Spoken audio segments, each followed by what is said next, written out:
must have the right to see a change. We need to have a changing of the mind, but you must believe it. On this day, we see great nations rise by the meek, the humble. This is not a physical war. One idea can lead to greatness. United, we are strong, but with knowledge, we are stronger.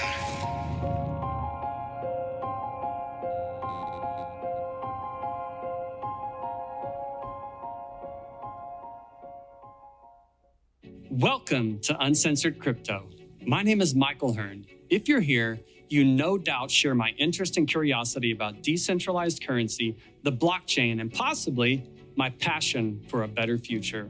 You're about to discover the greatest disruptive force of our lifetime. Once you see the episode I'm about to share, all of your binge-watching instincts are going to go off in your head. Learning and discovery becomes an appetite, particularly for the smart and the curious. And if you're here, you're probably both.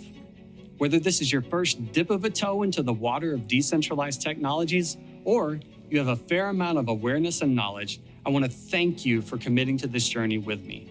As you're no doubt aware, the early adopters in every new industry are the ones who get the majority of the spoils. People who cannot adapt and adopt get the second wave or get washed out to sea. Ask me why the railroads didn't become the airline giants. They thought they were in the train business, not the transportation business. To be fair to you and me, we have to acknowledge that we're living through the formative moments of all this technology promises. And even if you know just a little bit, you know this: the world is about to change. Money in all its forms has already changed, as Bitcoin, Ethereum, and more are proving. Yet this change is much larger than currency.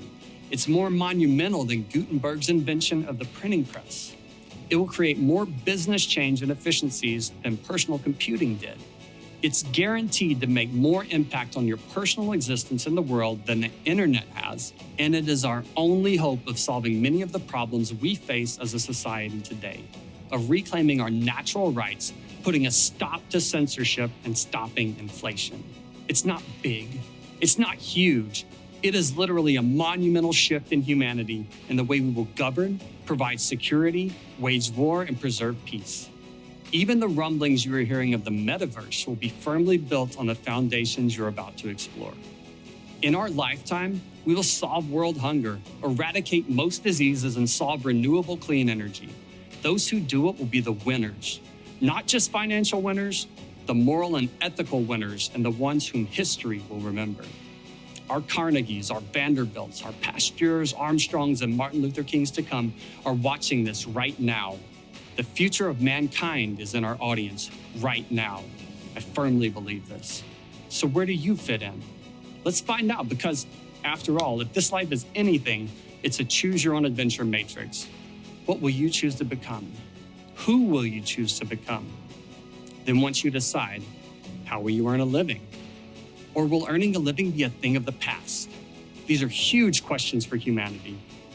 I'm excited you're here.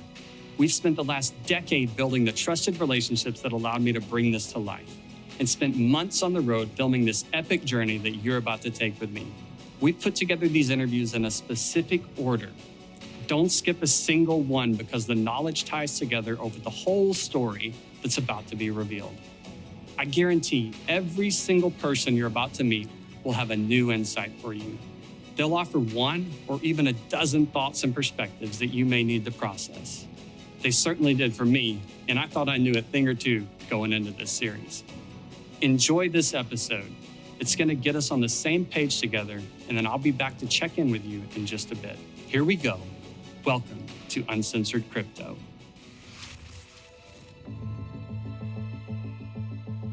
Buckminster Fuller famously said, "You never change things by fighting the existing reality. To change something, build a new model that makes the existing model obsolete." In the fall of 2008, a new model was born that made the monetary system obsolete. Since then, this technology has expanded and evolved to make most of the systems we depend on today obsolete. It's only a matter of time till the old ways disappear completely. This is the history of man. The superior technology always wins, and today is no different. Could you talk a little bit about where this idea of digital money came into your world? Well, for me, it started with, I guess what you'd call play money. I'm a byproduct of the first generation of kids with computers and internet connections, as well as early video games and, collectible card games. Yeah. And so as a result of that, collecting, buying, selling, trading, and when the first video games became networked, really in the late 90s, as we got graphical interfaces, you had Ultima Online, EverQuest, eventually World of Warcraft, Second Life. I was one of the first people to recognize that just because something was intangible, didn't make it less valuable. And so I was the primary market maker for digital currency and digital goods in all of these virtual worlds or virtual nations. And we built up a supply chain of about 400,000 people, primarily in China, that would play or live in these virtual worlds and mine digital currency. We were PayPal's largest merchant for years, Google's largest advertiser for a little while in the early days. We were instrumental in the launch of Alipay. And so I became deeply familiar with cross-border payments. What year did that come onto your radar?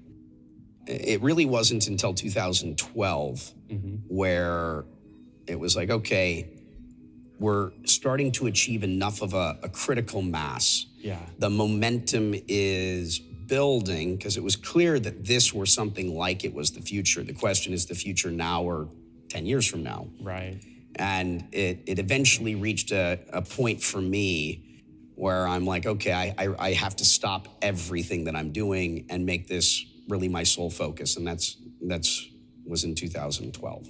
So what kind of impacts did you foresee this having? Well, I mean, philosophically, let's take it just a step back and what is happening here? Yeah.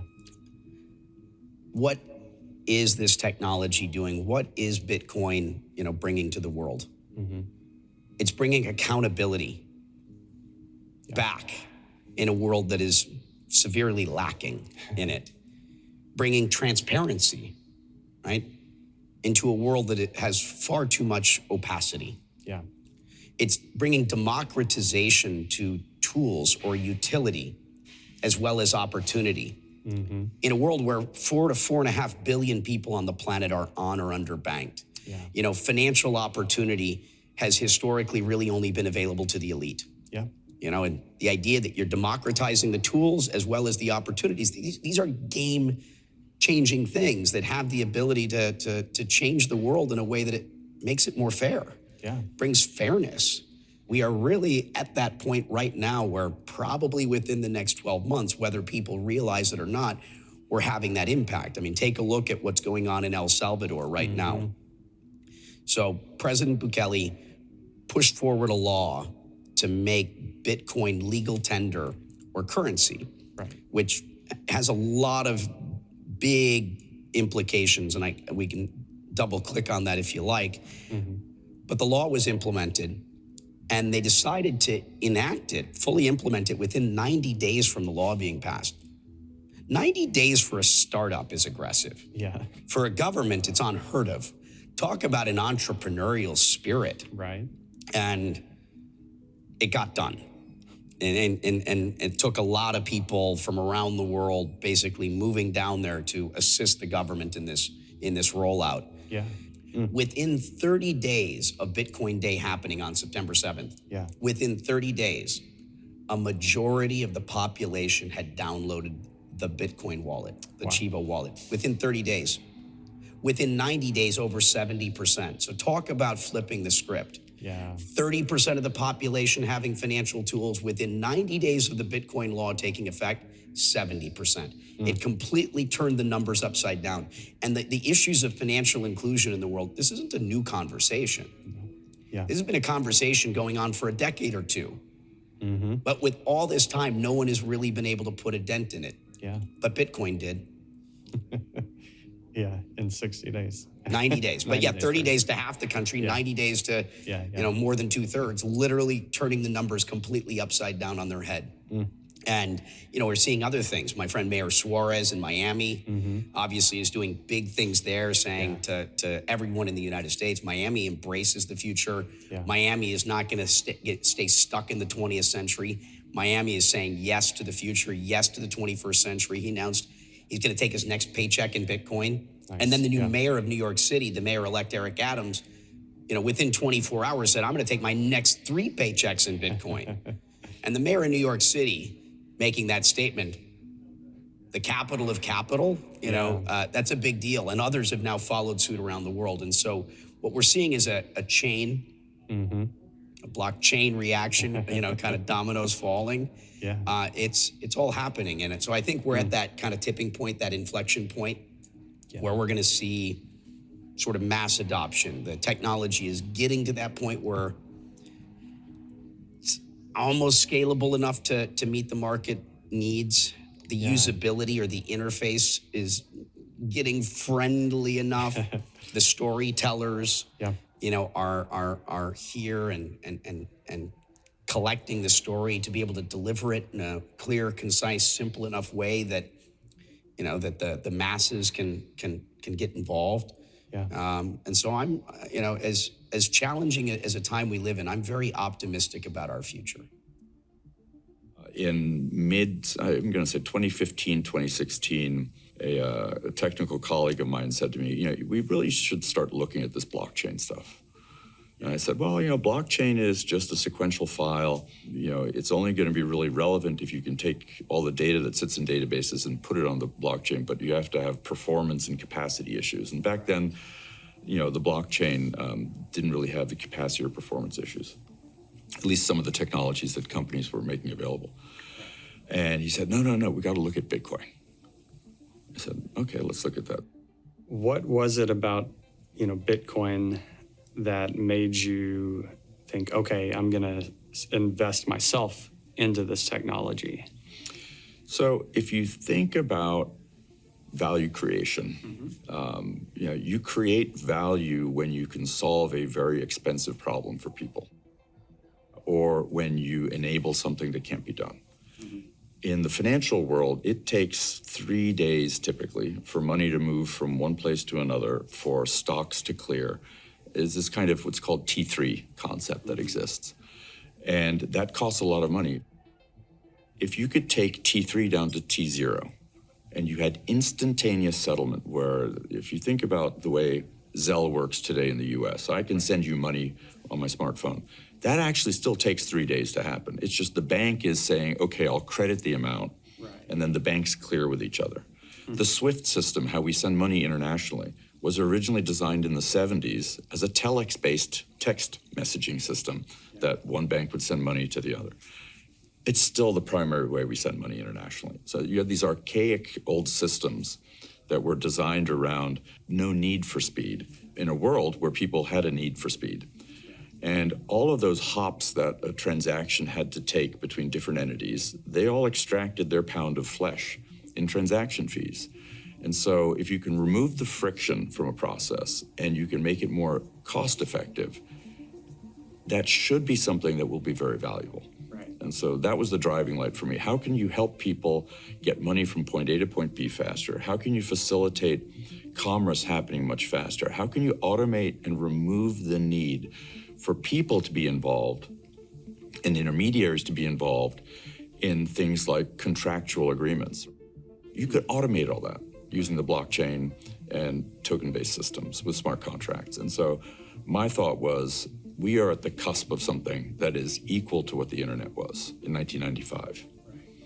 And lo and behold, we're kind of going through that phase today. And if you think about how quickly the iPhone and smartphone technology permeated our society, we're seeing something very similar with cryptocurrencies today. So I'm a big believer that the blockchain is really going to revolutionize how we do things, and that the financial markets and payments is just the first application. It's kind of like the whole concept of e-commerce was kind of the killer app for the internet. Well, finance is kind of the killer app for Bitcoin and blockchain. And now we're going to see a huge growth in this industry, and I'm super excited about that. But the ability for people to exchange information directly with each other and share that data, I think, is going to be really the biggest use case for it. It's this using your personal data, your medical data. KYC, for example. You go open a bank account, you have to go show all the same information to one bank that you then have to go show to another bank, and it's your utility bill and where do you earn your money. Imagine if you just had a token you could share. You want my KYC? Bingo, here's a token. Look at the token, validate it. Token expires, they can't see the information anymore. Privacy and identity management, I think, are going to be huge. Healthcare is going to be huge. And then anything having to do with ownership, property, art, stocks, bonds, all of that. It's just ownership data. It's going to be huge.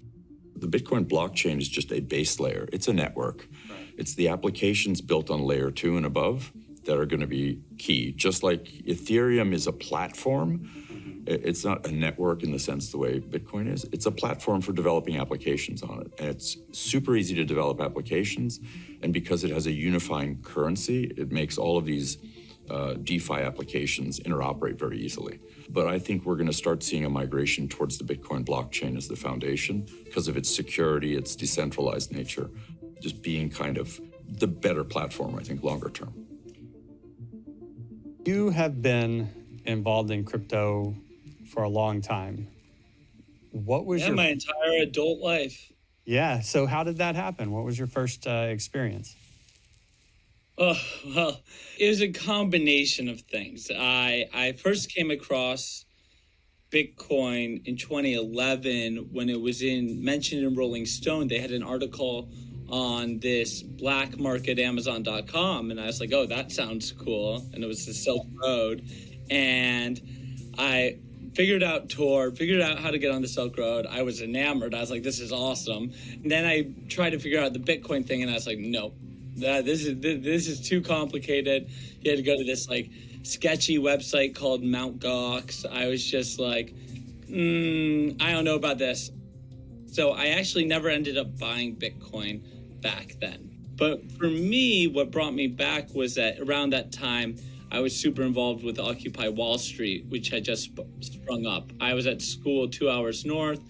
I had a really liberal upbringing, which was kind of rare in crypto in those days, but it had driven me to Occupy. I had seen what the banks had done in the financial crisis, seen what they had gotten away with, and I was angry like a lot of people. And so I got to see firsthand how poorly activism works for changing the financial system. Right. So that kind of went out the window. I read some articles by Vitalik.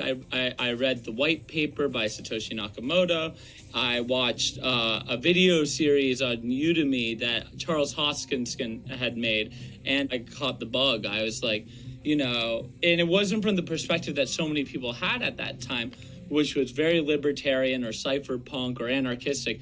It was like me, a full-blown registered Democrat, like very liberal, saw this system that enabled people to be their own bank. Blockchain technology wasn't a term yet, but this idea of being able to transfer value over the web without a middleman was incredibly compelling to me. What's a simple way for people to understand what a blockchain is? A blockchain is just a database. You can have a database really on paper, but people think of databases on computers. But instead of there just being one copy of the database as historically worked, you have thousands of copies being stored on computers all around the world.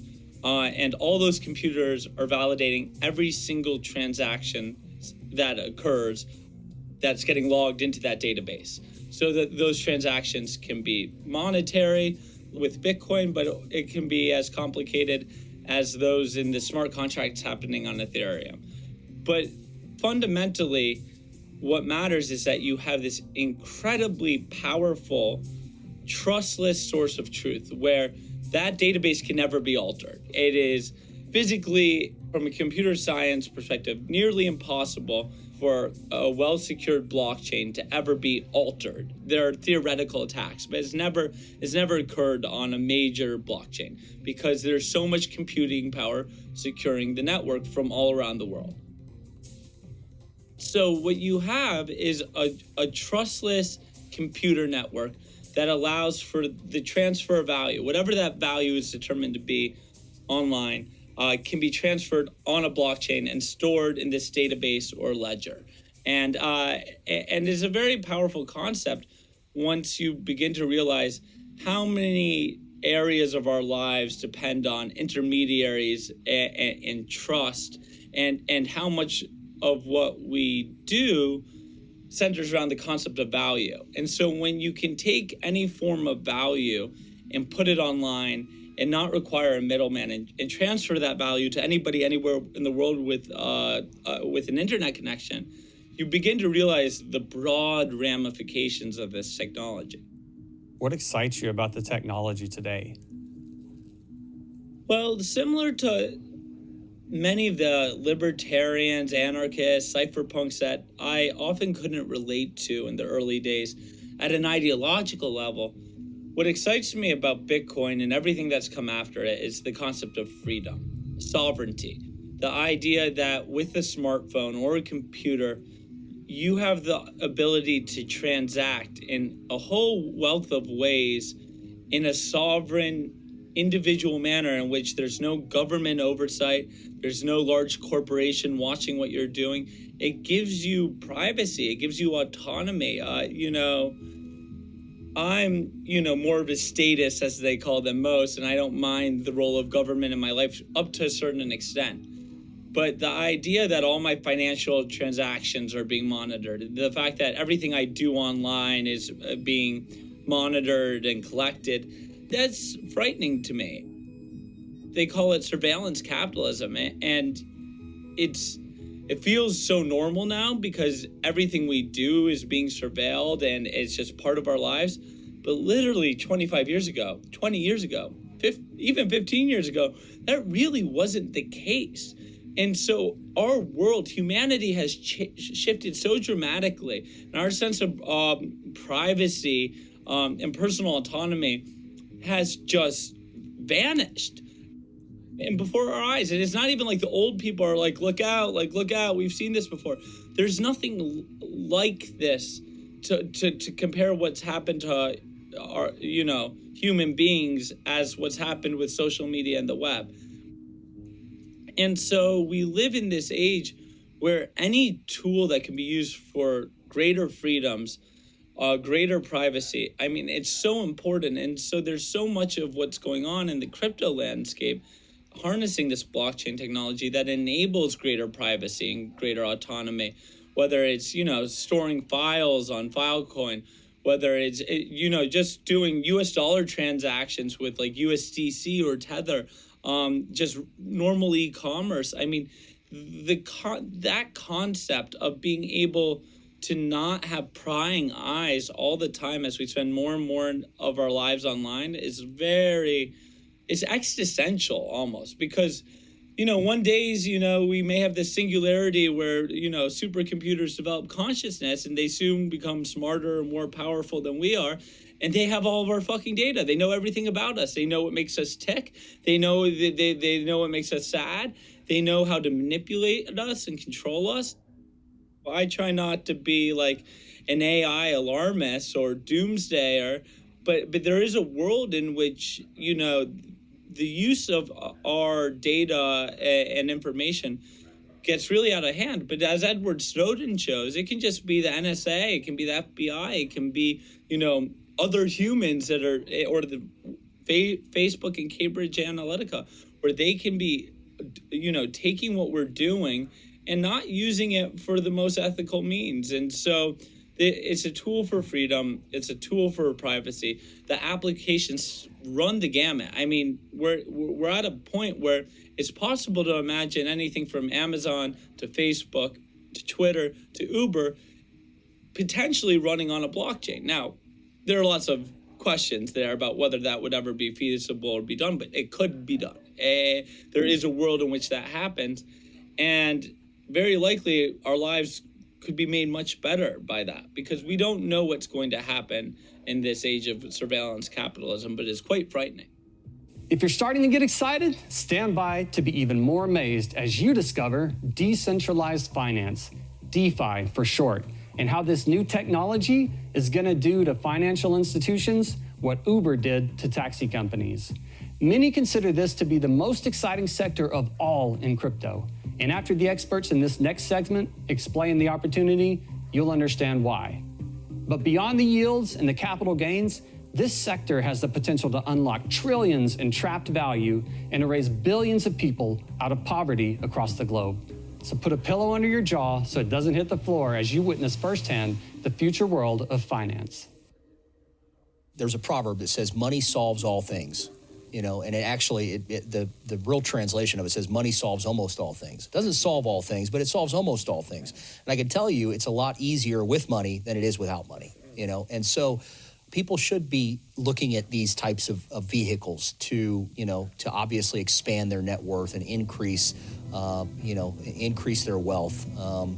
And I think if you're not, it's only either because you're just too lazy to do it, or you bought into the narrative that again it's a scam, or it's for money laundering or things like that. And so I think again, we've seen Bitcoin go up to $63,000. We've seen a lot of these other cryptocurrencies explode over the years. And people might say, well, is all the opportunity gone? Absolutely not. The opportunity is actually just getting started. Because as kind of these things that we're talking about from this macro perspective start to unfold, I think that's where you're going to really see these types of assets and these types of technologies really shine. How does a Main Street investor participate in that? How do they accelerate that? Sure.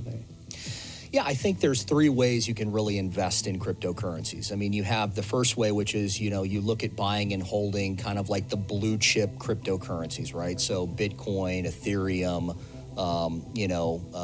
Stellar Lumens, and others, Ripple, and so on and so forth. All of these others that most people probably already know about, right? So you can buy and hold. You can use a dollar cost averaging system, right? And put money into Bitcoin. I always tell people, look, I mean, you should just own some Bitcoin, and you should just hold on to it. Hold on to it forever, really, because,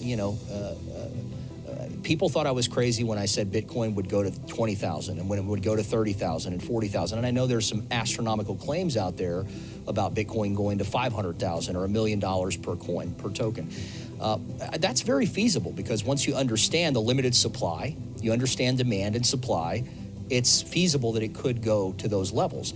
And so even if somebody owned a Satoshi at $1 million, which is a Satoshi is the smallest increment in a Bitcoin, it's 9 decimal places. And this is the difference between crypto, and I'm going to keep going on the investment part, but this is the difference between crypto and fiat. You can break down $1 into 100 pennies.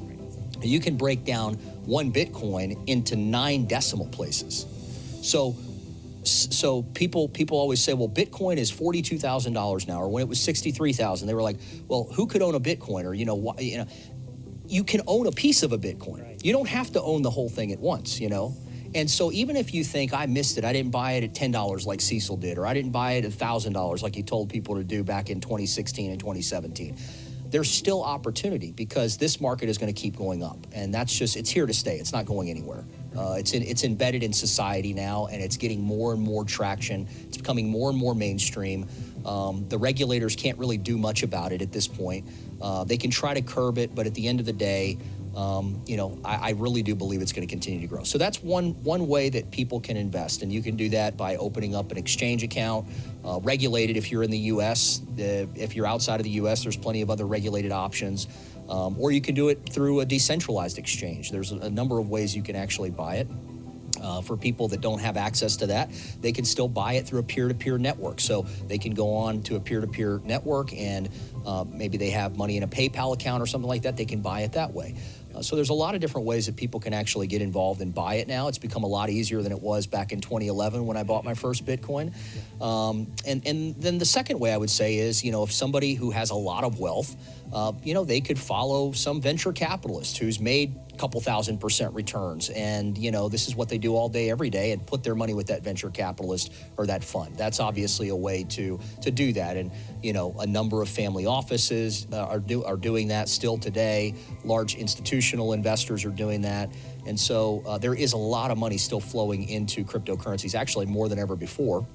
And so that's a second way you can do it. You could also, if you wanted to become more active, you could become a more short to medium term trader / investor in a number of different cryptocurrencies. They move often. One thing that I always tell people is, if you want to make money in any market, I don't care if it's a stock market or if it's, if it's commodities or cryptocurrencies, you have to be in something that has volatility, that's moving, that actually moves. The price of the price of it moves. Well, in the case of cryptocurrencies, they can be very volatile. They can move up or down tremendously in a very short period of time. So you do have to be cautious there. You never want to invest with money you can't afford to lose.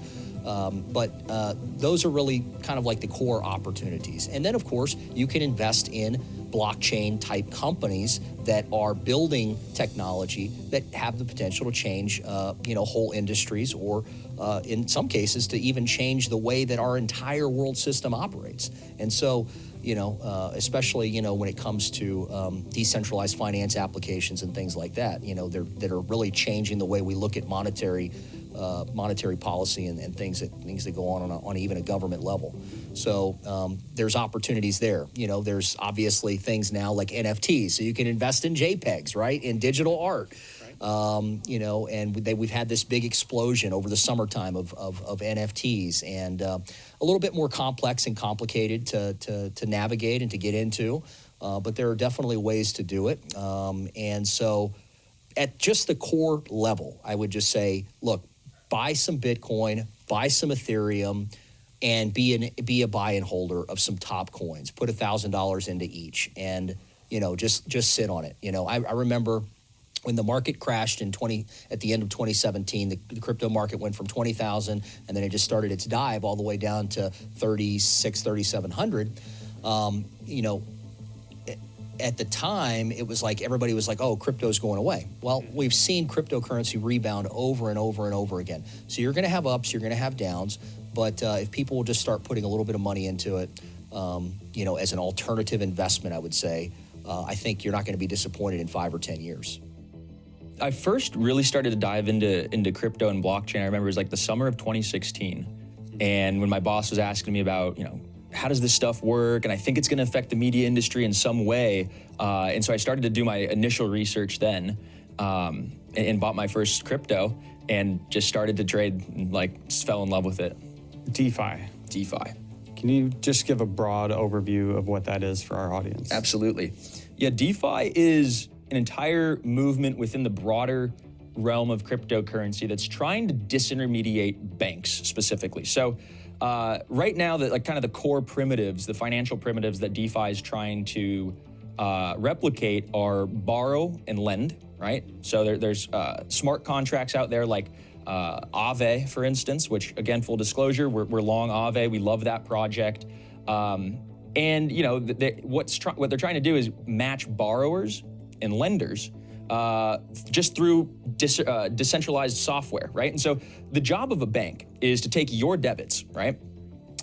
Or your, the money that you put in there, your savings, they give you a 0.01% rate of return or 0.02% interest on those savings. And then they'll go out and they'll take your money, and guess what? They're gonna lend it to Joe across the street who wants to, get a mortgage, right? At 3%. And so you're like, whoa, there's a 3% mortgage, and then there's a 0.01% savings. So where's the disconnect? Well, banks, and even with, credit cards, some of those things have like 25% APRs, right? And so you're like, well, why is the lender, right, me as a depositor at a bank, why am I not seeing any return on my money, right? Well, banks have massive overhead costs, right? They have 100,000 people operations. They got salaries to cover. They got, office space. Let alone, they have a mandate, a fiduciary responsibility to their shareholders to make them money. So when all this kind of comes down to brass tacks, you're like, well, the customer is the product, right? Just like how we are with Facebook. And people are realizing that, as everybody starts to revolt against Facebook because they use your data in different ways. And, I don't necessarily have a strong opinion on that right now.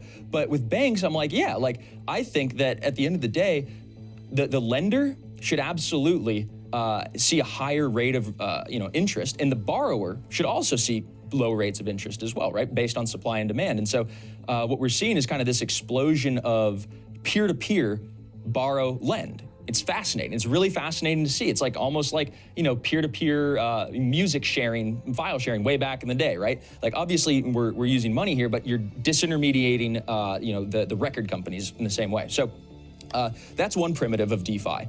And it's, you know, the other one is basically, you know, exchanges, right? And so being able to not just borrow and lend, but exchange asset for asset without another intermediary, right? And so all these kind of, these ideas comprise this overarching theme called decentralized finance. That's what DeFi stands for, decentralized finance. And it's you know, it's unstoppable because the code isn't hosted on one company's server, right? It's not like Aave is a company. Aave is computer programs that are spread out on anybody who's running, you know, an Ethereum node all around the world. Right. And so it's truly unstoppable. And, you know, if, for instance, like, you know, if you know, China bans DeFi, right? Or you know, they pretty much effectively have banned all crypto transactions. Well, you know, DeFi, it's like a hydra, right? You cut off one head, you're gonna have 7 heads grow in its place. And a lot of people think, oh, well, you know, is the US gonna come crack down on DeFi? And there absolutely will be, you know, periods and different actions and stuff that they take against dinos is what they're calling them. Dino means decentralized in name only.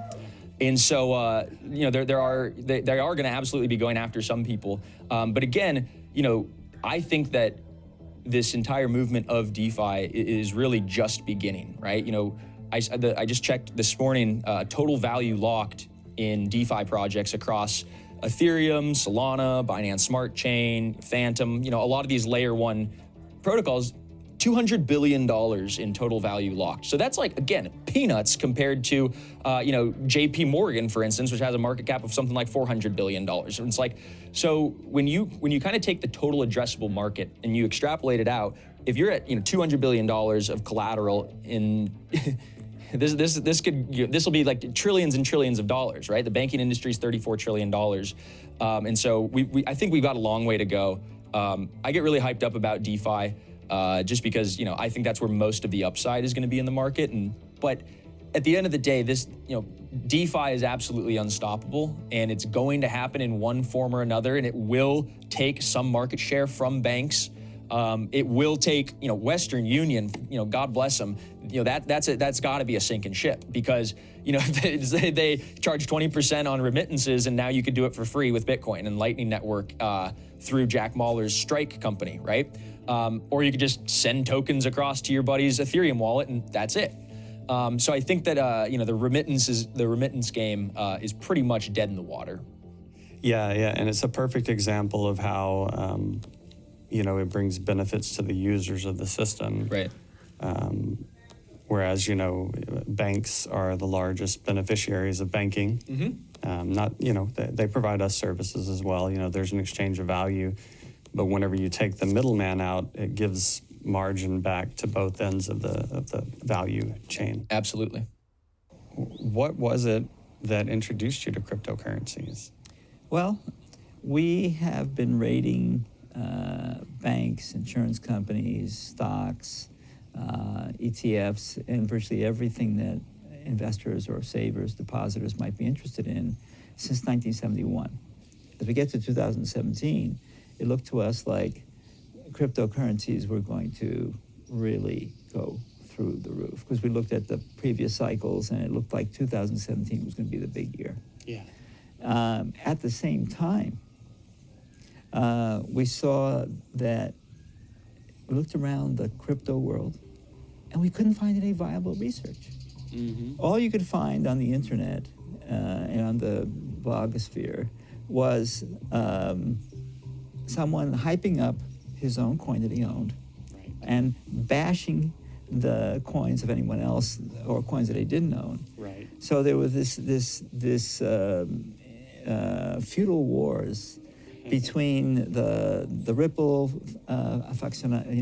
followers versus the Bitcoin maximalists, and then there were the altcoin fans, and it was brutal. Mm. That's the only information you could find on the internet or anywhere. Mm-hmm. No Wall Street research firm was looking at it seriously. So if you're a serious investor, mm-hmm, and you're not just a millennial trying to throw a few bucks at this or that crypto, there was no place to go. Given that we had been on the cutting edge of many of the new developments and ratings, we were the first in many areas. We decided we'll be the first in crypto. Excellent. That's great information. What are the different sectors of crypto that you're monitoring? We're monitoring all the sectors, including with an important emphasis on decentralized finance. Because decentralized finance, of all the use cases, has the biggest opportunity for investors, both long and short term. And the reason for that is very simple. Decentralized finance has the potential to challenge or compete with or even replace some share of the global financial system. We don't know if it's 1% or 10%, and we don't know how long it's going to take. But there's one thing we do know for sure, and that is the global financial system has approximately $400 trillion in assets. That's a lot. If decentralized finance can replace or compete with just 1% of the global financial system, which is very realistic, just a 1%, then that $100 billion is going to grow to $4 trillion. 1% of 400 billion. That's right. Yeah, that's a lot. Right? So decentralized finance collectively, not one individual coin, one individual project, will have $4 trillion in assets. That's different from market cap. But it at least gives you a sense of how big it can be. And again, I'm going to make a kind of a false comparison, but just to give you a sense, that $4 trillion in assets compares to just over $1 trillion in market cap for Bitcoin today. Right? So that gives you just kind of a feel for the dimensions of it. The scale of it. If decentralized finance in the longer term can replace 10% or compete with 10% of the global financial system, now you're talking about $40 trillion in assets. And it looks like it's headed in that direction. It's growing very, very quickly. It's hard to say. Wow. What are some of the driving forces behind the adoption of DeFi?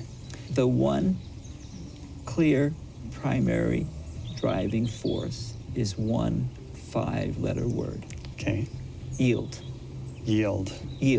There are currently about 3 or 4 billion people in the world that have a banking account or that have some access to banking through their apps, not in the crypto world, but in this traditional financial Centralized world. finance, All of those people are being ripped off. All of us are being screwed by the financial system today because, hey, I have to put down $100,000 in a bank. I have to lock it up for 5 years. And they give me this thing called a jumbo certificate of deposit. A jumbo CD. If I do all of that, I put $100,000 down. I lock it up for 5 years. You know how much they pay me in interest? How much? They pay me the very best interest they can pay. It's the very best deal you can get. Sounds exciting. 0.29%. Ouch. And so in the world of decentralized finance, there are better opportunities? So compared to the 5-year CD, the rates you can get now in decentralized finance is close to about 20%. And that comes to about 67 or 70 times more than you can get on the 5-year jumbo CD. Yeah, not quite 100, but wow, significant. 70 times more. Wow. You can also compare what you get in a decentralized finance to what you get in stock dividend yields. The average stock dividend yield on the S&P 500 is about 1.3%, which comes with price risk because sure, the stock could go up, but if you're investing for yield, you want a stable investment. And if the price of the stock goes down, your yield has been wiped out instantaneously in one day. or in 2 days, so that your entire yield for the year has been wiped out, right? Yeah. In contrast, in the DeFi world, you can go on platforms that are quite reliable, get close to 20% interest by staking or providing liquidity with stable coins. Right. And so in stable coins, there's little or no price risk. Yeah. You're getting 20% yield, which is about 15 times more than you can get in stock dividends. And you don't have the downside risk if a crash in the stock, or a crash in this case in the stable coin. So let's sum up the advantages. Number one, you don't have to plunk down $100,000 to qualify for a higher yield. Right. You can invest as little or as much as you want. I wouldn't even use the word invest. I would say deposit. Yeah. Number two, you don't have to commit to a particular time period. You're not locking up your funds for 5 years and then suffering withdrawal penalties if you want to cut out early. Yeah. You can, keep the money there for a day. You can keep it for 10 days, for forever, whichever you prefer. Wow. Number three, you're getting much more yield. You're getting a fair yield. Yeah. And 20% is the yield you can get on a stable, reliable platform. If you want to reach out for something that's maybe less reliable, you can get even more yields. But let's stick to the more conservative side, 20%. Yeah. So that's currently 67 times more than the average 6-month CD in the United States. Which is about 0.19 or 0.17%. And last, and most important for anyone who is trying to build wealth rather than lose it, is that you don't have any, or you have virtually no price risk, virtually no risk of a crash. You don't have the opportunity for a big profit, but that's not our goal in this particular case. Most people are not looking for a place to speculate. They're looking for a place to just earn a decent yield. Just be rewarded for their liquidity and the money they've saved. And the demand for that right now is the biggest it's ever been in the history of the world. Because there's a great concern about safety and what the future of the world might bring. And at the same time, the central banks of the world have artificially shoved interest rates to practically zero. So all other competing interest rates, be it stock dividend yields or junk bond yields, have all fallen in tandem. So nearly 4 billion people looking for more yield. That's a lot of people. Yeah, it is. Those huge advantages, 67 times better. You're going to see a massive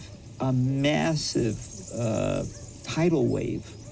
You're going to see a tsunami of money flood from the traditional banking system and financial system into decentralized finance, and it has already begun. This is the first time in the history of mankind that we have the opportunity for a technology to reverse, to change, to make a U-turn in these massive megatrends and take us back to a time, or take us back into a world where we can have the benefits of all the things that we've done and all the technologies we've made, but also have a better balance between centralization and decentralization, and still be completely organized and peaceful and efficient. Right. That is absolutely mind-boggling. That a technology has emerged that can actually transform society in multiple dimensions in a way that has never been possible since the emergence of mankind. Now do you see why I had to share this story with you? We're in the very early days of these technologies, and no one knows exactly what the future holds. But the opportunity to do well by doing good has never been greater. Now let's examine the battle that's playing out today between central banks like the US Federal Reserve and Bitcoin, and why the stakes are much higher than most of us realize. Where did you first come across Bitcoin? In Chicago, when I was in college. I was studying economics and was interning at a managed futures fund, and I forget exactly how I found it. I think it was actually just something as stupid as Googling like obscure monetary policy as I was studying economics, and stumbled upon Bitcoin. I think around that time too, like 2012, 2013. People were talking about the Silk Road a lot as that started to blow up, and I sort of fell down the rabbit hole there and just immediately caught my attention as I was studying economics, working at this fund where we traded currency markets, and so the idea of a currency native to the internet really caught my attention, especially as somebody who was a senior in high school in the fall of 2008 when the world was falling to shit in the financial sector. And I went to college to study economics with like a know your enemy mentality. So I think I went with an open mind to be receptive to solutions that were outside the traditional financial system. So did you immediately jump in, or? Like, I didn't buy my first Bitcoin immediately, but I definitely jumped in to the research end of things to understand how it worked, and try to consume as much content as I could around it, which was pretty sparse back in those days. And yeah, I just kept following it. When I was working at this fund, I was following, it was when Janet Yellen was the Fed chairwoman. And I think what really made me take a deeper look was one Fed meeting. There were like a bunch of traders were talking about how they were trading currency markets, and it wasn't because of the policy decisions that were made at the meeting. It was the color of Janet Yellen's jacket. I believe it was like purple. And they said the fact that she's wearing a purple dress or jacket at this meeting exudes power. So we're gonna trade markets this way. She's trying to send a message. And I was like, this probably isn't how currency markets should operate. Right. Yeah. But you had to have learned a lot while you were there. Does any of that kind of carry over to Bitcoin? Yeah. I mean, I learned a lot in the sense that, like, when you're trading currency markets, I was an analyst, so I was tasked with writing commentaries on why the markets moved the way they did and why our fund performed in parallel to those market movements. And so I had to understand the policy decisions and the mechanics of monetary policy globally, not only the Federal Reserve, the ECB, Bank of Japan, PBOC, whatever it may be. And so I learned how these entities were managing these currencies that everybody used, and that juxtaposed to Bitcoin, which has no central authority or entity that's able to manipulate the way this monetary system works. It really started to gain my attention and my respect, and I think I just came to the conclusion it's the way a monetary system should probably work compared to the fiat monetary system, which is able to be manipulated pretty easily by a very select few people, and that manipulation has ripple effects throughout the world that I would argue are immoral and affect the poor the most. Absolutely, I 100% agree. So Bitcoin was a solution that was moral. Yeah, and around the same time was when WikiLeaks was blowing up as well with their email drops, and Edward Snowden was big in the news. And again, I went to college with this mentality, know your enemy. It feels like the system's just rigged against the small guy. And so WikiLeaks particularly was a big part of Bitcoin's early story, where they were essentially forced to accept Bitcoin for donations because all the major payment processors and bank providers cut them off from their ability to access money. And so Bitcoin being there as a solution for WikiLeaks specifically was really probably a powerful moment in my journey now that I think back. Like, I was like, all right, this thing works. Like, people are sending money to WikiLeaks. There's nothing the CIA, the FBI, or the governments around the world can do about it. They really want to prevent this entity from receiving money, but they can't stop Bitcoiners from sending them Bitcoin, and then them sending Bitcoin after they've received it. That moment particularly is very powerful in proving that Bitcoin does what it says it does. Because, right, you have the asset, which is scarce. It's implementing a sound monetary policy in the digital age, but then you have the network, which is distributed and enables you to make the transactions that the authorities don't want you to make. Yeah, what was it about Bitcoin that really made it stand apart in a category of its own to you? Yeah, I think Satoshi, the way he launched it and the way it came to be, was very pure, right? These things are going to succeed. Arguably, they already are, threatening governments and central authorities' control, not only over the monetary system. Once you lose control, central control over a monetary system, that you lose control over things that are downstream. I get the sense that you see Bitcoin as something bigger than, just money. Like, what kind of impact do you think Bitcoin is going to have on society? Bitcoin it's the greatest extension of natural rights since the Bill of Rights, the Constitution, whatever you want to pinpoint as the extension of natural rights that were afforded to us when the Founding Fathers created America. Bitcoin protects private property in the digital age better than anything that's ever existed on this planet, whether it be digital or meat space related. And so for me, Bitcoin I got into it for the money, like literally for the sound money, and because I think it's wiser to run society on a sound monetary policy. But now I'm in it for freedom. You're a professor and you teach blockchain and cryptocurrencies. How did you get into that? Well, I've been at DePaul University for about 8 years. And prior to that, I was an economist with the Federal Reserve. So my background is in money and banking. And so it was actually money and banking courses that got me started. I teach about the history of money and also the future of money. And my students were the ones who started asking me about Bitcoin and when are we going to talk about Bitcoin? And so I now incorporate that into all of my courses. And then the graduate course on blockchain and crypto, I started 3 years ago to focus specifically on this topic. What transitioned us from, a Federal Reserve-backed currency or created currency to cryptocurrencies? Yeah, so I tell people, I think this is a natural evolution of money. A lot of people think this is very new and sometimes strange. It's like funny money or it's not real. But, this is, I think, a progression that we've been seeing for decades now. So if you go back to like 1971, that was when the US dollar went off the gold standard under Richard Nixon. And we just marked the 50-year anniversary of that. So the US dollar is what's called a fiat currency. It is not pegged to any physical commodity. It only has value because it's backed by the faith and credit of the US government.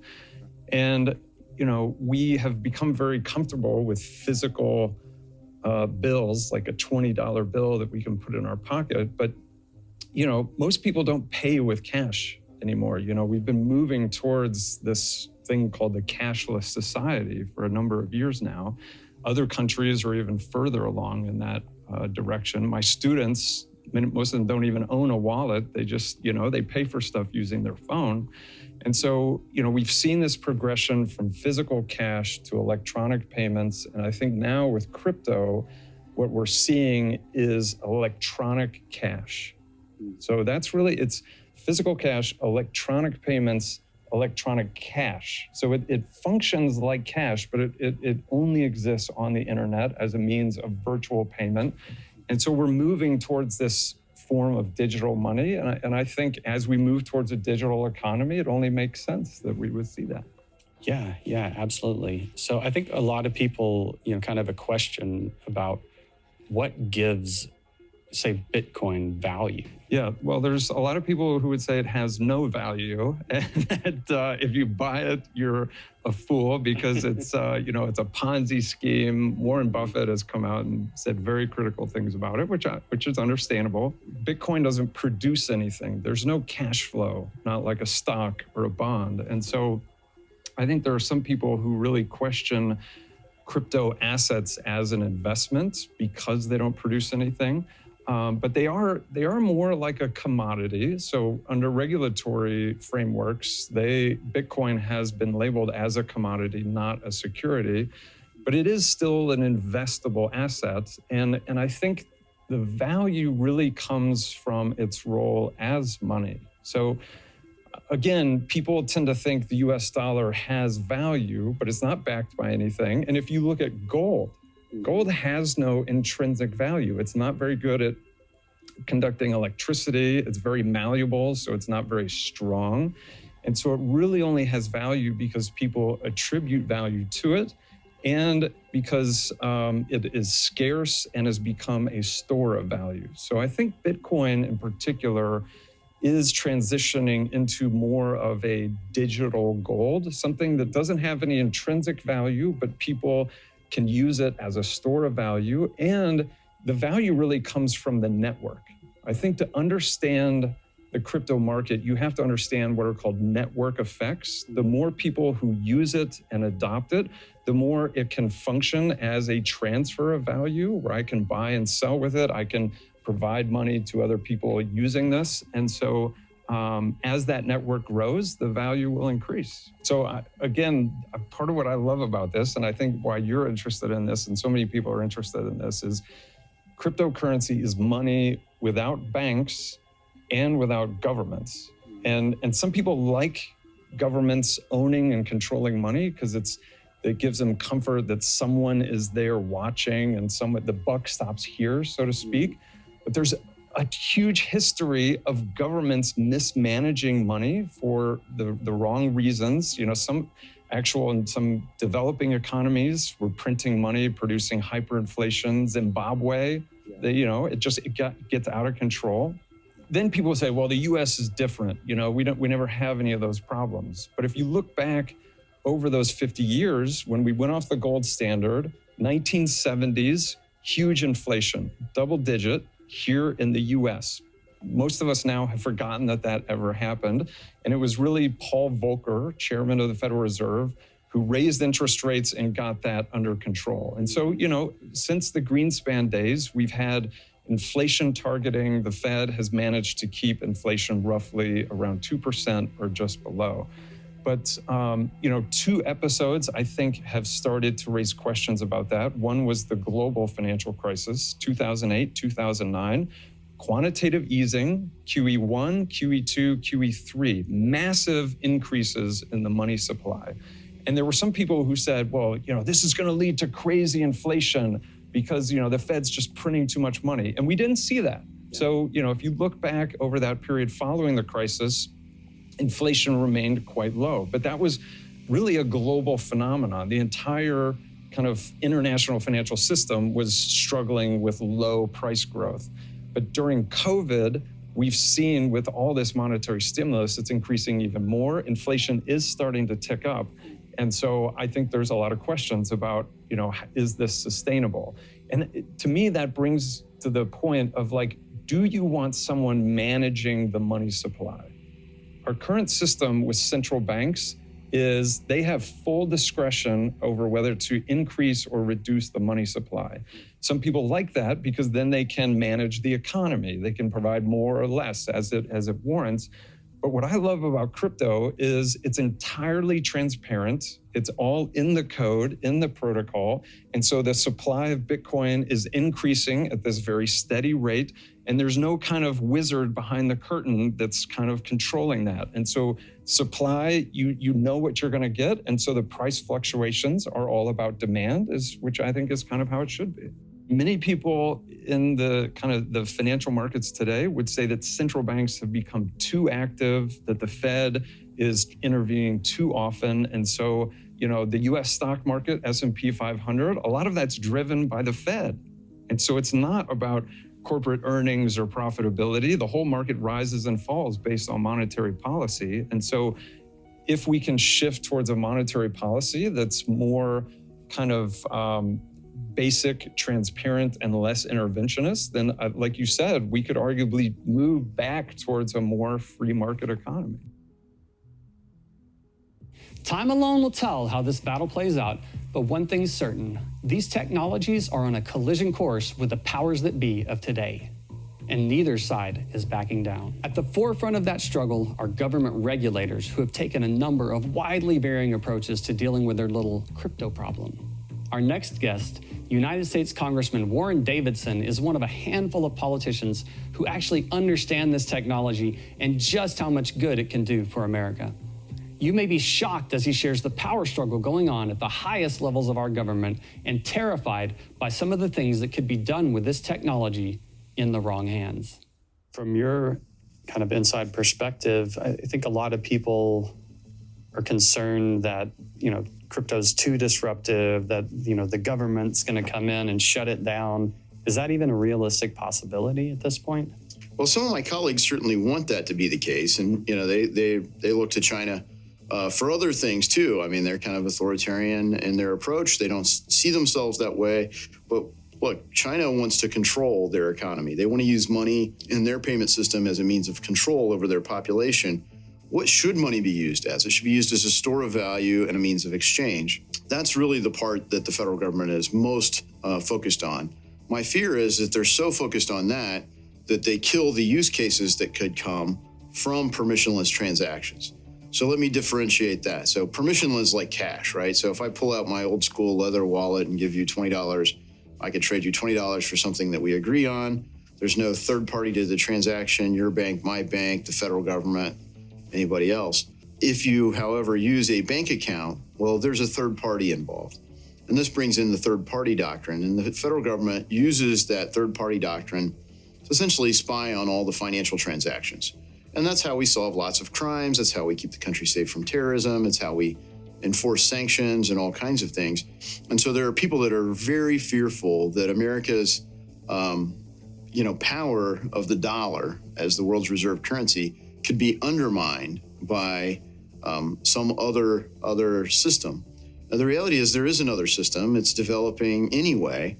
And even with the cash, they don't stop it. I mean, the bigger problem is already cash. It's not that crypto. Crypto is literally traceable. That's how they solved the Colonial Pipeline case, for example. So those are the people that are most fearful and the best argument for why they want to take it down. Some of the other arguments aren't as good, and it's simply that, well, this would disrupt banks, and banks don't want to be disrupted. Do you think we'll see a central bank digital currency? It's still so early that a lot of people don't really even know what a central bank digital currency is. People in this space probably do, but a lot of my colleagues are like, what is this that they're talking about? And, there in theory could be a way to do a central bank digital currency that's like Bitcoin. It has all the properties. It's an immutable distributed ledger. It establishes trust in the same sort of way. It's not a centralized database. But what's gaining traction is a central bank digital currency where the central bank, not your bank, but the federal government, controls the money very directly. They control the deposits, and they could therefore filter transactions. This is the system that China is working on, and it's the creepiest surveillance tool known to man. And they're coupling it with their social credit score. So people don't get credit based on their ability to repay, but on whether or not the Chinese Communist Party thinks they're good citizens or not.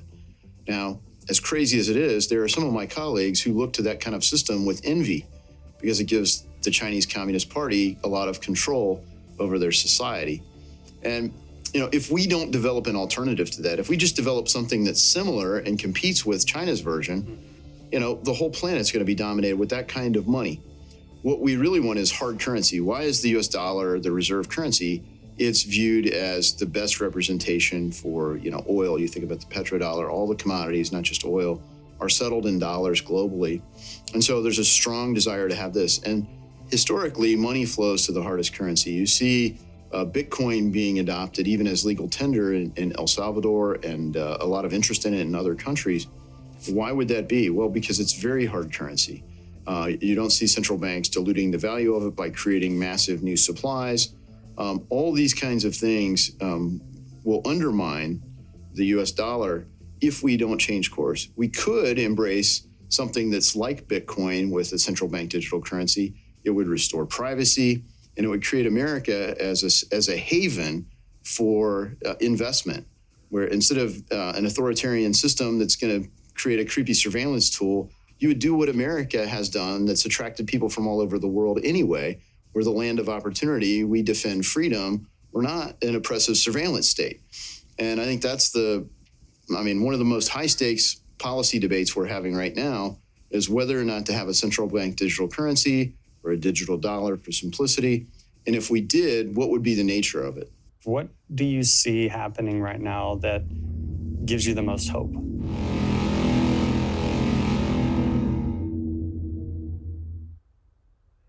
Well, I mean, there is Bitcoin. And if you look at the space, it's soaked up $2.5 trillion, not just Bitcoin itself, but blockchain and the broader crypto world that it's inspired, soaked up $2.5 trillion of value. Now, that would have probably gone somewhere, but look at our stock market. It's already, people think, look at the price to earnings ratios. They're massively inflated.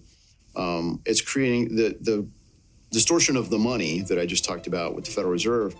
Ray Dalio's the guy, big hedge fund manager, Bridgewater Capital, said cash is trash. Well, what did he mean? Governments are destroying cash. So you have to take that cash and put it into something else. It has to be put into something that's going to prove to be a store of value. That's why the appeal of the biggest, most successful companies, because, the economy is going to still depend on things like Google existing. Real estate still going to be there. But, some of the other commodities like gold haven't really seen the same run. Part of it is because there's an alternative asset class that's more liquid. And so when you look at the liquidity that's available in crypto, not only can it serve as a store of value, it can be highly liquid. And to me, it has the prospect of restoring some level of privacy to our financial system. But beyond that, the number of use cases that are being inspired. I mean, I look at America, historically, we're 5% of the world's population. We have like 25% of the world's GDP, but we have over 50% of the invested capital in our capital markets. How do we do that? If you go back to the agricultural revolution, America led, the industrial revolution, America led. We created the automobile age, the aviation age, the aerospace age, computing, led the internet revolution. And now it's really the era is fintech. You look at all the financial innovation in the world, and we're poised to really lead in that too. But Congress can't get the clarity. The regulators can't provide the clarity. And if we do not take action, we're going to miss this moment. The innovation's still going to happen. There's just no guarantee it's going to happen in America. What can, the average American person do to, be a part of this and kind of create, to just contribute to this movement? And well, I think one thing, if you find a use case that you're passionate about, whether that's Bitcoin or any number of the other products that are out there that are in the space, that as a system like Solana or something like that, Ether, people are passionate about XRP. But there are things like Helium where they're trying to create a decentralized cell phone network. There are charities that are out there raising money this way. Find a use case and host your own node. And people say, what does host your own node mean? Well, most people have an account-based relationship with their bank or their retirement savings or their cell phone carrier or anything else. The real potential for this is permissionless systems, and that comes from actually hosting something yourself and engaging and participating in it, and you can earn rewards for doing it, but you really help it exist, and it exists in a more resilient way. So I think, host your own node, whatever use case you're most passionate about, and then get connected to elected officials so that they understand what you're doing and why it's important and why it really has the chance to change the world. I think you'll agree. It's critically important to make sure that we, the people, get control of this technology, not authoritarian elites who would love nothing more than the ability to delete your bank balance when you don't comply. The fact is, this technology, the ideas that are driving it and the people behind it, the rapid adoption rate and the troubles of our time could all converge suddenly and quickly change life as we know it, even the way we govern ourselves. What impact will crypto have at the nation-state level? Let's explore the possibilities together. You've done all these, businesses, you've been very successful, and then you learned about, wealth management. What was your first exposure to crypto?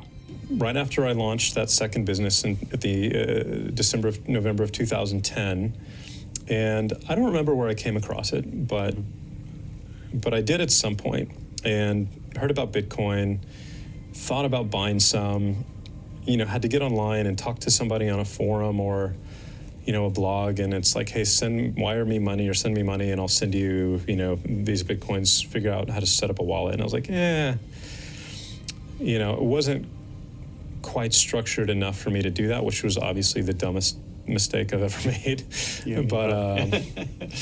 But I did get into it in 2013. So I bought my first Bitcoin in February of 2013. I wired $30,000 to Mt. Gox, and I bought 400 Bitcoin. And it was around $75 a Bitcoin at that point. The next year, that sounds amazing, until the next year in 2014 when Mt. Gox was hacked and I lost that Bitcoin. And so very valuable lesson learned there. Where do you see this tech being the most disruptive or the most impactful? Everywhere. Money and gaming. It's interesting now because everything can become money. What we haven't seen yet, and I think will probably be a dominant narrative next time, is the fact that you can tokenize any asset on the planet. Whether it's my car or my house or the boat or the business or the piece of art or the record collection or whatever it may be, or myself as an individual, every asset can be tokenized. And what that is going to do is it's going to unlock hundreds of trillions of dollars worth of dormant value that exists in the world today, but that isn't on a stock exchange. Right. There's going to be an exchange for everything in the next few years, and that's going to change the world. From a money perspective, what we see now with El Salvador, now we hear rumors of Brazil adopting Bitcoin as a legal tender. Bitcoin has the power to destroy nation states. And I think that was its original vision, by Satoshi, and kind of, the clues and the breadcrumbs that he left. And it's interesting because some nation states like China have already come to that conclusion. And other countries, like the United States, at least now, crypto's already infected our financial system and our consumer base. And so can it be removed? I don't think so. It can only be joined. And I think you want to do that because trying to ban crypto is like trying to ban the internet.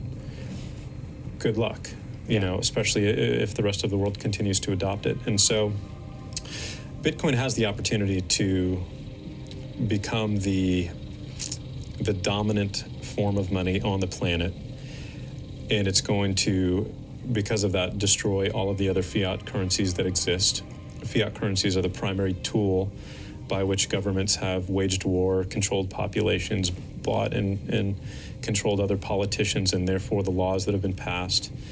And if you take that tool away from them, they're really no longer necessary. And then you add the security and transparency of blockchain technology when it comes to voting, and now the power is truly in the people's hands in every way that matters. The question is, will governments allow that to happen willingly, or are they going to put up a fight? And I think they're going to try to control it, which is what we see the United States doing now. Other countries like El Salvador are fully adopting it, and the countries that do that are going to be the primary recipients of that transition of power and wealth and value. And so there's going to be a competitive landscape, which is then going to incentivize countries like the United States to maybe back off a little bit. So it's going to be the fight of our lifetime, let alone for the future of humanity. And I do believe that is what is at stake right now. Either we move forward into a free system that is controlled by the people and by individuals, or it gets completely shut down, locked down, and it becomes, frankly, a slave planet where this technology can also be used for control and for evil in an unprecedented way. And that's the fight that is taking place right now, and that will be resolved within the next 9 years. What about in politics? Is this going to make its way into government? I think it works two ways, actually. I think it certainly makes gradual trudging progress in increasing the transparency of existing government mechanisms. Okay?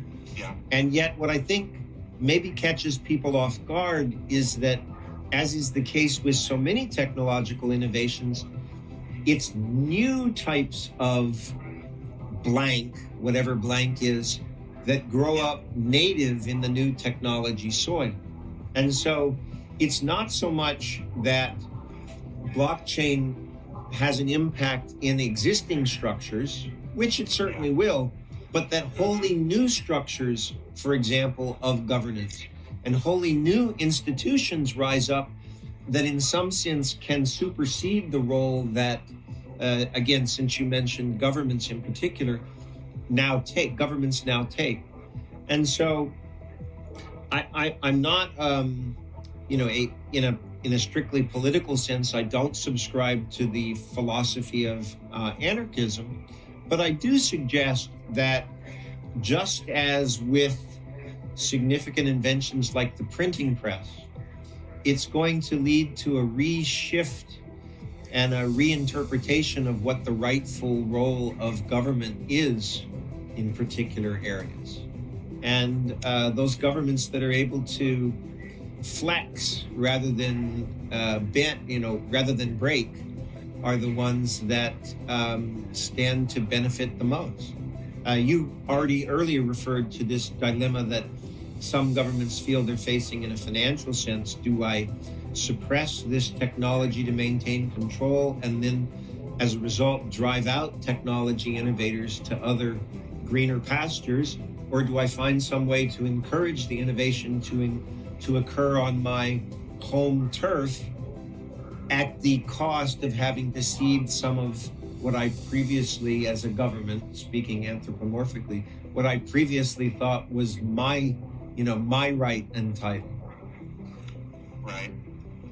Yeah. But again, we've seen this play out before. One of my favorite examples of this that we've got so much distance historically on that we can all laugh about is there was a time, I think perhaps in the 14th century, in Asia, when a certain emperor the kingdom was just being introduced to mechanical clocks. And it was perceived as a threat to the government that individuals should own mechanical clocks. Why? Because, well, part of the reason it's involved, but one of the reasons that I find the most interesting was there was a worry that if individuals had mechanical clocks, then they could synchronize uprisings, they could synchronize rebellions.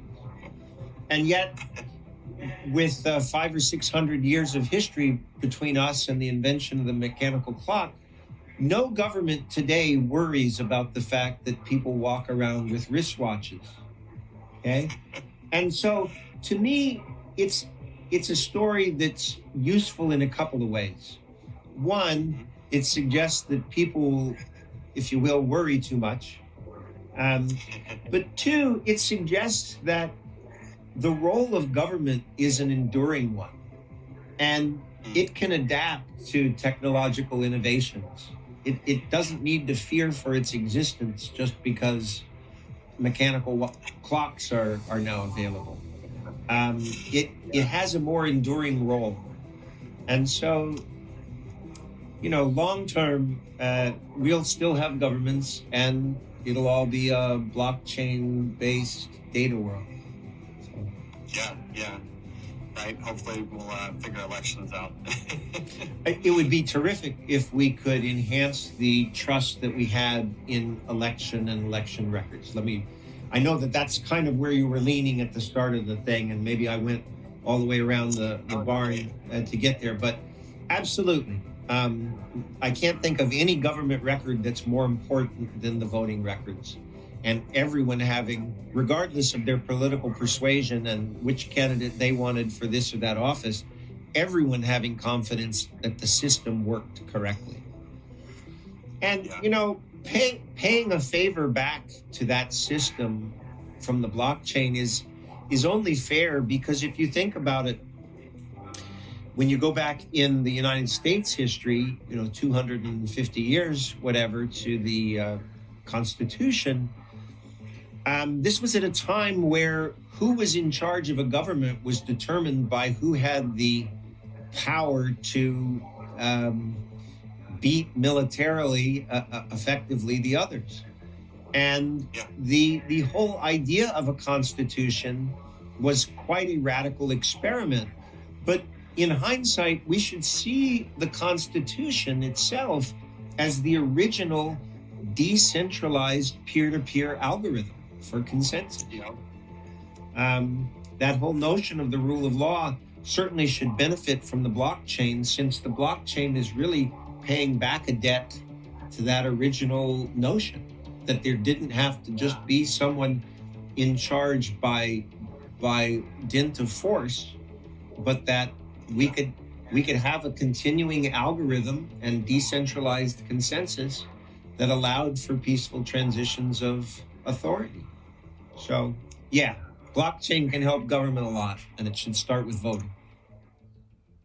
Discovered it originally in 2011. I tried to buy some through Dawala onto Mt. Gox. Back in the day, I think I was going to wire like $4,000 at the time, and I chickened out. I was too scared to try to risk. I should have just risked 100, and tried to do it. And then it wasn't until the end of 2012 I was actually at Ron Paul Fest, and I got my first Bitcoin. There was some vendor there at Paul Fest down in Tampa, and they gave me my first blocks or something, and they gave me my first $5 worth of Bitcoin, which was probably half a Bitcoin at the time, right? And was really kind of engaging in what these two new types of alternative currencies were. How do you see this impacting politics? Right now, we're already seeing kind of regulations from, regulatory bodies and politicians kind of get involved in terms of the infrastructure bill. We need to be able to push back and ensure that poor regulation doesn't hamper this technology in this country. And I see the infrastructure bill, the way it's written, as very poor regulation. And then fundamentally, a distributed ledger allows for us to permanently record what has been done in our governance systems. And, politicians like to say one thing and do another, and you can't really hold them to account necessarily, especially with the current systems that we're running. So if you can record what they're doing and you can prove that they said one thing and did another, and we can actually go to that as the system of truth or sense making, we can, conceivably hold the people who were delegating responsibility to make decisions for us accountable if we can prove that, they're not doing what they say they're going to be doing. And, through smart contracting and through distributed autonomous organizations and liquid democracy in voting, we can, potentially seed our, we can delegate responsibility to make votes, but we can eventually withdraw consent to those people and say we want to, we don't want those people making decisions anymore. We want these people, and until if they make the decisions that we want them to do, and if they don't, then we want to go to someone else. And right now, you get someone elected, and you can try to get them out of office, but you can't really do that, and it takes 4 years, and so many the technology, everything moves much faster than that now. So with the distributed governance, we'll be able to withdraw consent or be able to make changes within our governance services much faster. You view it as a possibility that this could literally change the way that governments operate. Yeah, absolutely. I think that if we are being honest with ourselves, all government should be operating on a distributed ledger as soon as possible, in the sense that if you want to hold things accountable, if you want to have anti-corruption measures, these are the tools that allow for that. It doesn't mean that the government wants to implement it quite yet. You need to have people in power that, want to help implement those things. And, I think the millennial generation is kind of Gen X, and the millennial generation is going to come into power in the next, 5 to 10 years, where we're going to be the elected officials. And those people understand the corruption of the system, as well as the tools that allow us to fix these societal problems that we've had, and the consensus making ability for it. When did you start getting into crypto? So I got into crypto while I worked at Amazon in 2011. The first person that showed it to me, we were at one of their data centers, and he had his own system running, mining Bitcoin, and he's totally breaking our NDA and stuff like that with the company. It was one of those things where most people in this space, especially like nerds and engineers, I went home and just stayed up for basically 2 days straight, Googling it, looking at the code, just being like this. I had like a moment back then of like, this is something. It feels inevitable to me that we move to decentralized finance in a lot of ways. In a lot of ways, Bitcoin is like kind of the heart, the original DeFi, is replacing banks as the issuers of currency. I really like the decentralized version of the DeFi aspect for like governance, because I think finance will always work itself out because it has incentives. I think governance in DeFi is super, super interesting. Yeah, far-reaching implications, that's for sure. Yeah, just because like you can, the potential to like boot somebody out that doesn't do good things in current law is extraordinarily hard. But if you have a community that all fully agrees, to a consensus to do something, having it being able to happen very quickly, that's powerful. Because, typically, I don't need to talk politics too much, but typically you have guys that are in office that are so disconnected from the world. Like, whether they tell you or not, they're extraordinarily wealthy. So they're immediately out of a huge amount of the American bracket. And they are at an age where they don't even understand what the fuck is going on anymore. Yeah. And yeah, I'm not saying that old dudes can't like be up to date, but I would say a lot of them aren't. And they do a good job campaigning, which is a racket on itself. And once people actually start seeing them in their office seat, it's like, holy shit, I don't actually like this person. And so the decentralized aspect of streamlining, getting somebody into a position that they should be, and then potentially keeping them or exiting them is huge. It goes back to that, like what I talked about at the very beginning, why the Bitcoin code is so great, because the peers are incentivized to run, and the network is incentivized by the peers. And if you just kind of flip that into government, that would have like an extraordinarily awesome system. Yeah, absolutely. That's where my mind goes frequently, because technology's advanced a long way since we started our representative type of government, Right. And it seems like we could probably be more efficient with some newer technology. I would hope so. We can't fucking vote online. What the hell? What?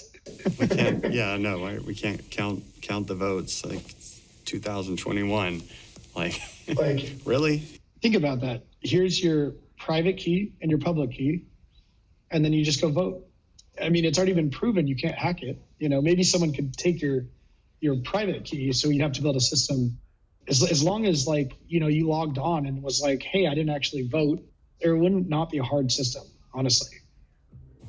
If you're still with me, you realize by now that crypto is not just another internet meme. This is a group of technologies with a variety of capabilities that enable us to achieve our highest human ideals to a degree never possible before this kind of technology existed. It's revolutionary and will shake up every system that's left over from the pre-internet world. But we, the people, have to play our part. We have to participate in the new system and steer it towards kind, noble ends. That's why I made this series, because we each have a duty to leave the world better than we found it. And that starts with accepting certain truths and keeping an open mind. We, like slow-boiled frogs, enjoyed the warm water while our rights were taken one by one. News turned into propaganda, forced compliance became the new normal, all wrong speech was silenced, thought criminals were canceled, and all the while, we're told to believe it's all being done by benevolent elites out of their love for the little people, for our protection. Before crypto, there was no way to take back the rights that were stolen from you. But thanks to the work of highly motivated crypto entrepreneurs, the everyday person now has the power to wrest back their natural rights. Pay close attention to what you're about to witness. This is where the rubber meets the road in the battle for tomorrow's wealth and power. How important do you think that is to kind of returning sovereignty to individuals? Well, I sometimes worry that we're at a point where we may not be able to get back our sovereignty, but I'm very encouraged by these new technologies. I think that censorship is never the answer. Even with speech that you don't like, I mean, people get mad about Nazi speech. It's like, this is why you need free speech rules. So you can say, that doesn't make sense. We should maybe think of a different idea. And through the exchange of ideas, I mean, how can you possibly have a society without being able to freely exchange those ideas? I feel like it's a mark of civilization. In history, it's never been, like, the good guys are never the censorship monsters, right? And then some people might say something like, oh, well, if you have nothing to say, and that becomes more of a privacy concern, but, if you have nothing to say, then, nothing to hide, then why not? I think that censorship is a big concern of mine. I think that, of course, brought a lot of people together with crypto. Their censorship resistance is an underlying theme, and we're absolutely going to need to have that. You can't just have censorship, because that has never historically been a good outcome for the people, right? It's in our interest to be able to be truthful with one another. And if the idea is poor, then it should fall on its merit and not because it's being censored. In fact, one might argue that through censorship, you make certain ideas even more attractive because they become forbidden, whereas they just need the light of day in order to show whether or not they're a good one or a bad one. This was such a massive inspiration for me to do this, because I look up and I see the censorship happening on these massive social platforms, and you feel powerless to do anything about it. And yet history tells us just how harmful censorship can be, and it can lead to terrible things. And I caught a glimpse of what Web3 could be and how it could be decentralized and take that power out of the hands of the few. That's the thing, is like, we talk to creators almost every day. And what every creator has effectively done across the world is that they've built a mansion in someone else's backyard without a rental agreement. And at any time, the landlord can decide, you gotta go. And they can basically erase from the entire planet. Last year, when I started building this, I would tell my friends, I said, at the beginning of 2021, there's gonna be an event. And what's gonna happen is one of the most powerful people we know on the internet's gonna be wiped off the face of the earth, and you're gonna see how powerful censorship is. And then the thing happens on January 6th, and then everyone bans the president of the United States. I'm not for his politics by any means, but that's an example of what we're dealing with, is that you can basically, at the whim of a few companies, disappear off the face of the earth. Not just a regular person, the person that's running arguably the most powerful country in the world. That's a very powerful thing to think about. Just to continue on what happened in January of this year, the platform risk was made really evident when Parler was taken down. They sat on the infrastructure of a handful of tech companies and one. Yes. And from what I heard, Parler didn't just have, their code wasn't backed up anywhere. Everything was on AWS, and once AWS turned it off, they had to go find their code again. So I know that there's a tremendous sense of frustration out there by the users of these existing social platforms. I mean, and they would leave Facebook if they could. I think the big reframe to start having is that as a society, we have to start thinking of sovereignty in a much bigger way. The current state of not only just the internet, but every general system is we've allowed control to be given up for convenience. Yeah. And I think that we are constantly pushing for convenience in our society. We give banks all of our money because we don't want to have responsibility. We order certain things on the internet because we don't want to go purchase things. We've tried to make our lives easier with all these mechanisms, but with that, we've given up a tremendous amount of control and a tremendous amount of our own sovereignty.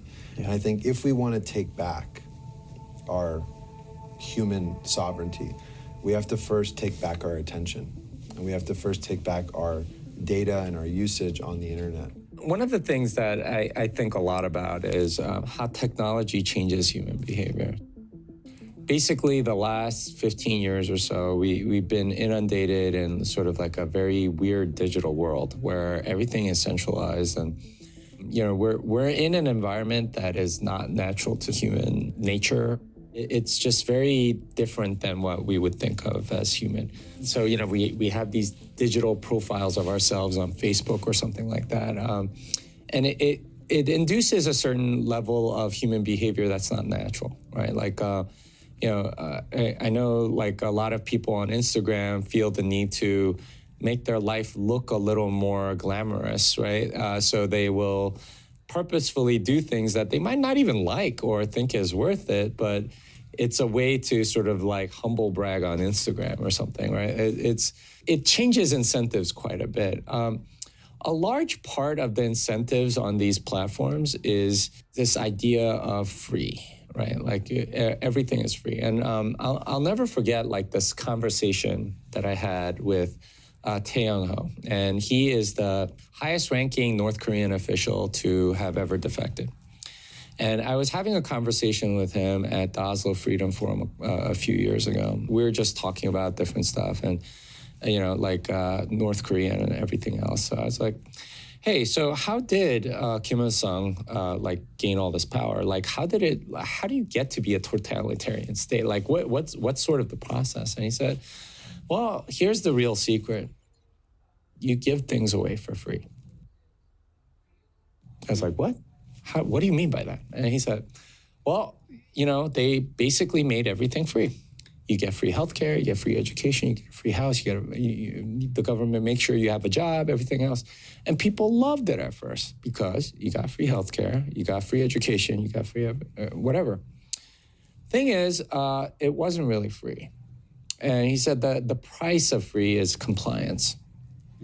And in particular, compliance to the regime. So what ended up happening is that, you didn't pay for it with money, but you still pay for it with something else. And all of these people started serving the regime. You basically got owned by the regime through the free stuff, because the minute you dissent, none of that free stuff is free anymore. In fact, you can't get any of it. There's no price at which you can buy any of that. And that made me think, wow. And that is so crazy. And he's like, this is why I like market transactions.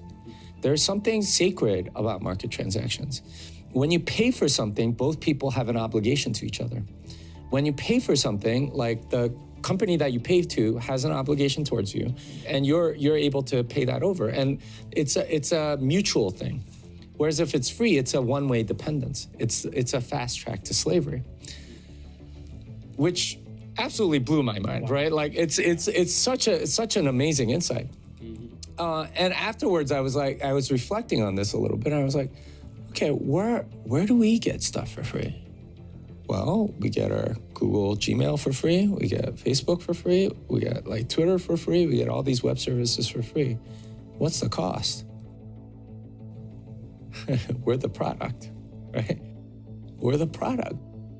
Facebook doesn't care about you. They care about all the advertisers. That's their customer, because there's actually a market transaction. The advertisers actually pay Facebook, and Facebook serves them users. Like that you're the product. it's such a different way to sort of like see the world. But once you see it, you can't unsee it, because all of what is around us, like we tend to think we live in a capitalist society or whatever.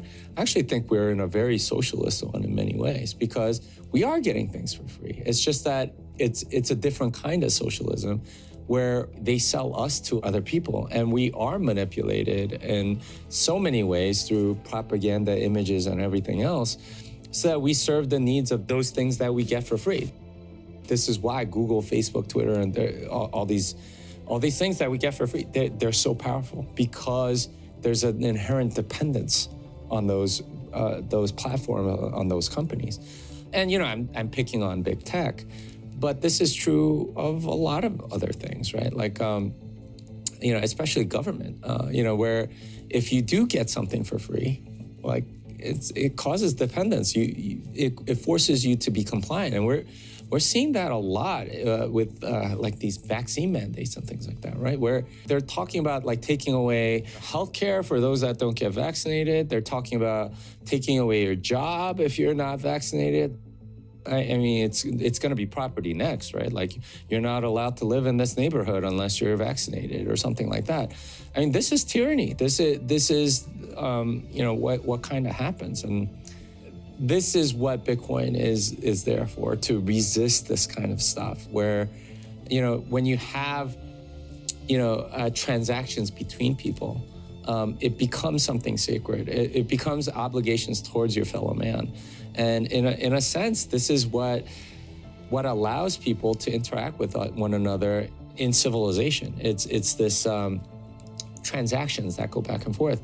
And paying for something is a good thing, is ultimately what I'm saying. That's amazing. That was incredible. Great insights. And it's, again, like this is why I'm creating this series, because I do believe that this is the fight for the future. We've covered a lot of ground in one episode, and we're just getting started. Crypto will disrupt every part of our society and economy, restore wealth that was confiscated through inflation, and uber powerful institutions. Neither governments nor central banks can control or stop mass adoption, but they can prevent their citizens from receiving their share of the wealth, or use central bank cryptos to control their citizens. Crypto will reshape the world as we know it. It can bring about a future world where equal access to opportunity, transparency, and fairness are the norm, but only if we do our part. If you haven't done so already, share the series with someone you think should see this. And remember, at any time you can purchase the series for on-demand viewing. If it's during the world premiere event, we've got some really special extras for you when you do. But of course, there's no pressure. You can watch the entire series for free, one day at a time, as each episode is released. Thank you for sharing the series with others and your time with me today. Here's a preview of what's coming up in episode 2. I'll go on record as saying that Bitcoin is a failed use case. It is not a good medium of exchange. It's too expensive and it takes too much time. It is a very expensive, slow database that's very difficult to change. And the reason why it is because those are all good properties for money. You want it to be very difficult to change. You don't want this ability to defraud people because it's difficult to change and so on. Like, that's great for money because it gives you the ability to plan for the future very well, because you know what the value of the money that you're holding is going to be worth. The financial system that we currently have is a financial system of walled gardens and permissioned environments and incumbents. And so making a name for yourself or scaling up the ladder of the traditional financial world is almost impossible these days. And that's why so many people feel marginalized and left out. You can't access some of the upside that Wall Street has accessed because they figured out how to put up walled gardens. You know, I always tell people you have 48 million millionaires in the world, and there will only ever be 21 million Bitcoins. And there's about 18.5 million in circulation. If you can get your hands on half a Bitcoin or one Bitcoin, you're front-running the millionaire class in the world. At the end of the day, you know, we've been talking about e-cash for 100 years with sci-fi novels and futurists. The people that, you know, were coding internet protocol in the 70s left a place in it for value transfer. You can still get a 402 error. 404 is page not found, 402 is value not found. That's been there for 45 years or something like that. I think right now we're living through the largest adoption of technology that we will ever see in human history, right now. And we can all be a part of it, and we can all invest in it in the blockchain. I'm getting excited just talking about this. I think anybody who's even looking at this space or watching content about this space is in an incredible, incredible space right now to invest in it. And there's another thing that I always told myself. That is that if I find something as revolutionary as the internet, at some point in my life, I will dedicate my life to it. And when I saw Ethereum, I thought, oh, this is it. Wow, this is it. This is as big as the internet, maybe bigger. So this is what I'm going to do.